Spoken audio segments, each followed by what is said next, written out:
आंब्याचा सीझन आला की आपल्याला आठवण येते ती आंब्याच्या रायत्याची. आणि आंब्याचा रायता म्हटलं की प्रत्येकाच्या बनवण्याच्या पद्धती या वेगवेगळ्या असतात. भलेही कोकण म्हटलं तरी सुद्धा जे तळ कोकण आहे तर तिथे खोबऱ्याचा वापर जास्त होतो. तर खोबऱ्याच्या वाटणात आमच्याकडे आंब्याचं रायतं तयार करतात. तर तीच आज मी तुम्हाला पद्धत दाखवणार आहे. इथे आंबे मी स्वच्छ धुवून घेतलेले आहेत. धुवून झाल्यानंतर सुद्धा त्यांना थोडासा चिक राहतो.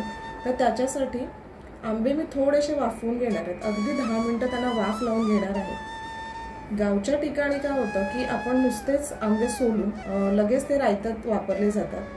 पण इथं तसं नाहीये, कारण थोडासा आंब्यांचा ढिकाचा वास येतोय मला. तर त्याच्यासाठी मी थोडी उकड काढून घेणार आहे. ते अंगाबरोबर पाणी वापरले आणि मी ते गॅसवरती ठेवून त्यांना 10 मिनिटं फक्त उकड काढून घेणार आहे.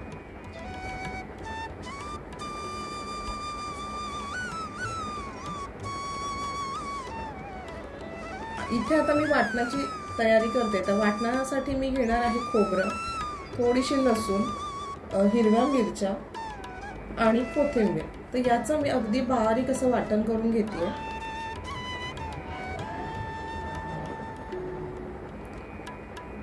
काही ठिकाणी वाटण वापरत नाहीत, फक्त फोडणीमध्येच आंब्याचं रायतं तयार करतात. ते सुद्धा खूप छान लागतं.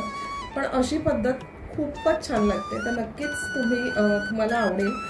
तर इथे 10 मिनिटं झाल्यानंतर आंब्यांना मी सोलून घेते. बाठा वेगळा करून त्याचं साल वेगळ्या ठिकाणी ठेवते.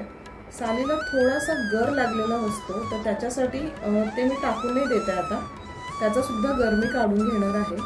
तर इथे बघा, बाटा आणि साल मी वेगळं करून घेतलंय.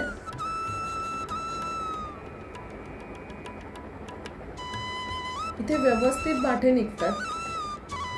आता त्यानंतर जे सालीला लागलेला आहे थोडासा गर, तर तोही आपल्याला काढून घ्यायचा आहे. तर मी इथे सुरीच्या मदतीने गर तो चांगला काढून घेते. हा जो गर असतो तो आपल्या रायत्यामध्ये चांगली चव आणतो आणि त्यामुळे तो फेकून नाही द्यायचा, तसा काढून घेऊन तो वापरायचा आहे.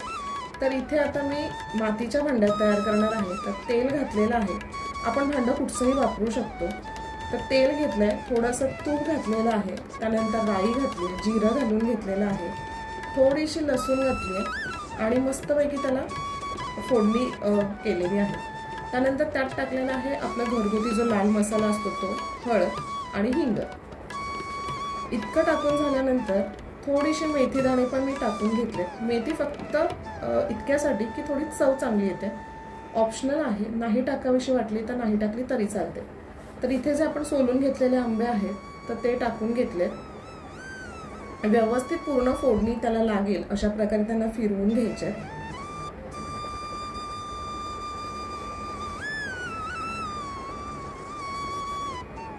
आता जो गर आपण ठेवला होता काढून, तर तोही मी याच्यात टाकून घेते.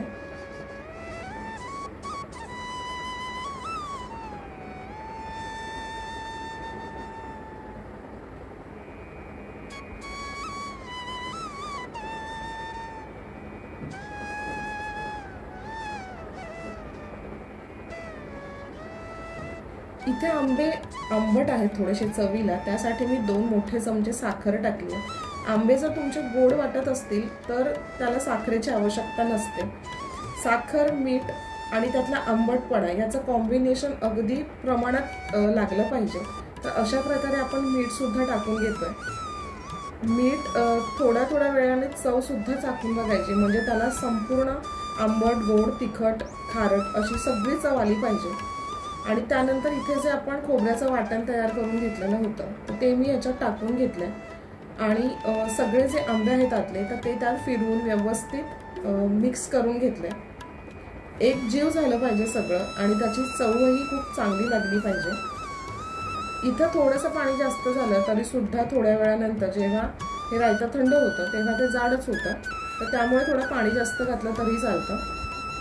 थोडासा मी लाल मसाला टाकलेला आहे चवीसाठी, म्हणजे तिखटची चव सुद्धा आपल्याला लागेल. इथं पाणी घातलेलं आहे आणि मस्त उकळ येऊन द्यायची आहे.